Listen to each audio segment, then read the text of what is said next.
and the All Indiana Podcast Network. This is the News 8 Daily 8 Podcast, a Wish TV News 8 update. Hello, I'm Jeremy Jenkins, and this is your News 8 Daily 8 Podcast for Tuesday, July 1st. We begin with an update to a story we brought you a few days ago. We now know the death of a 12-year-old that took place last week is a homicide. That's according to Cumberland Police. It happened early Friday morning at a home on Dunshire Drive. Initially, the shooting of 12-year-old Jeremiah Cotton was ruled as accidental.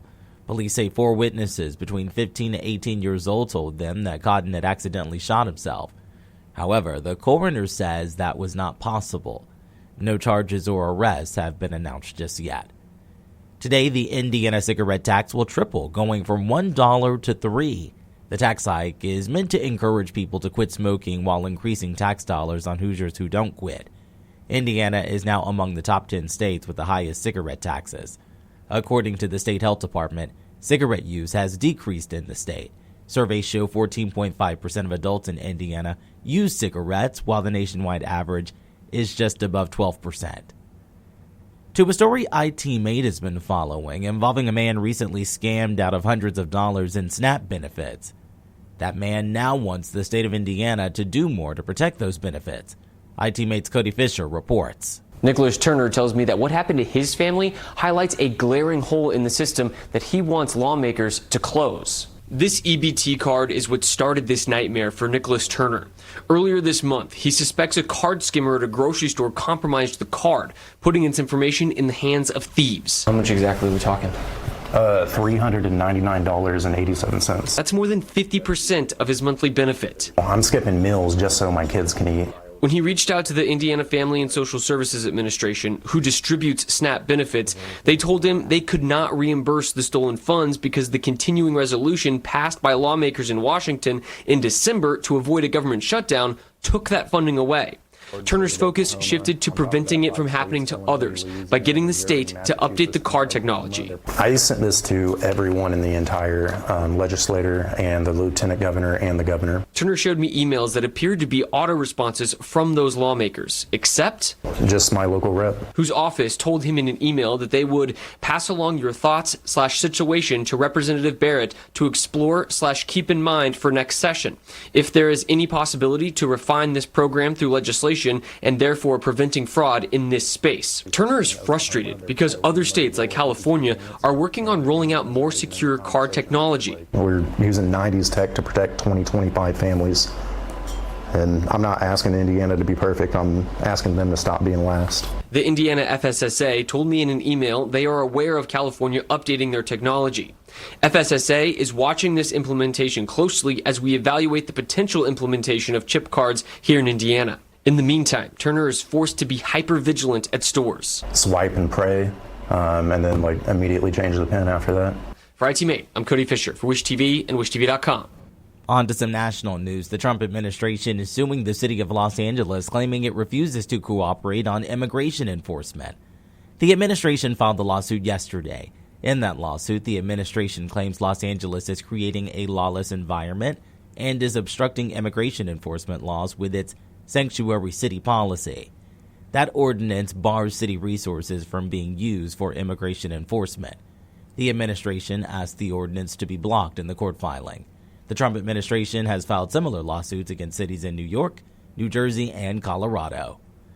Health officials in Gaza say at least 74 people are dead after Israeli gunfire on people trying to get food aid and airstrikes on a cafe.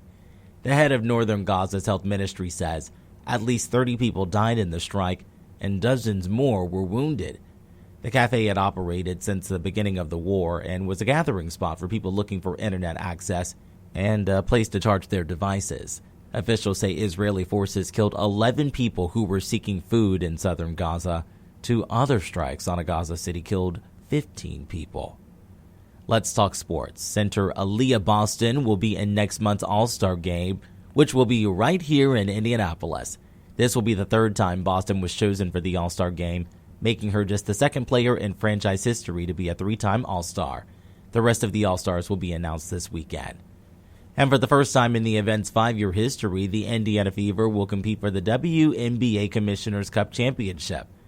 However, the status of All-Star captain Caitlin Clark remains up in the air. Clark missed the last 2 games with a left groin injury, but did practice the last 2 days. They play tonight in Minneapolis against the Lynx. When it comes to the weather, Storm Track 8 says we're starting the day out with some showers in some spots. Meteorologist Marcus Bailey has your News 8 Daily 8 forecast. Thankfully, around the city here, it's relatively light. It's going to be enough to get your windshield wipers moving, all right? You're going to have some puddles on the roads. We got some heavy rain down south where we don't need it because you already had some bouts of heavy rain this time yesterday. So let me kind of guide you through it here. Last hour on Storm Track 8 Storm Tracker. Again, you've had some intermittent downpours in the city, but for most of us, it's just been light rain around the metro. What's standing out to you? A few things. Heavy rain down in south central Indiana, southeastern Indiana. Decent line right now starting to form along the I-70 corridor just south. And then you've got some flash flood warnings in southwestern portions of the state. Here in the city, again, pretty steady showers. There's the heavy rain. Thankfully, the heaviest of rain has left the flash flood warning areas. Martin, Davies counties, Southern Greene. This will go until 8 o'clock this morning. And then the heavy rain also now exiting into northern Kentucky and southwestern Ohio in southeastern Indiana. Live look downtown, low cloud cover. It is raining, 74 degrees, southwest wind today. Dew point temperature, mid-70s. Most of the state in the mid-70s. Dew points are into the upper or lower 70s pretty much across the entire state. Notice some 60s, though, up around Chicago. That is some of that drier air that's now starting to wedge in behind this cold front that is sparking the showers and a few thunderstorms this morning. So give it some time.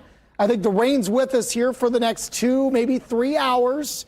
Clouds will start to break as we get into the afternoon. It will still be a warm day, very July-like on this July 1st, but it will feel a little better with the lower humidity values. 85, plenty of sunshine, and it really paves the way for a nice setup here for the midweek. We're going to talk about the quiet and comfortable conditions briefly before we heat things back up for the holiday weekend. It's all on my Storm Track 8 forecast coming your way in just a few minutes.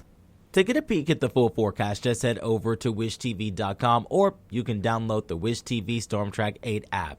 And don't forget to check out our Storm Track 8 weather blocks. This has been your News 8 Daily 8 podcast for Tuesday, July 1st. I'm Jeremy Jenkins for Wish TV and wishtv.com. This is the News 8 Daily 8 podcast, a Wish TV News 8 update on demand. For even more, on demand and on the go. Connect with Wish TV on Facebook at wishtv.com and on the free Wish TV mobile app. Thank you for listening. And be sure to like, subscribe, and follow this podcast for updates every weekday morning on the All Indiana Podcast Network and wherever you get your podcast.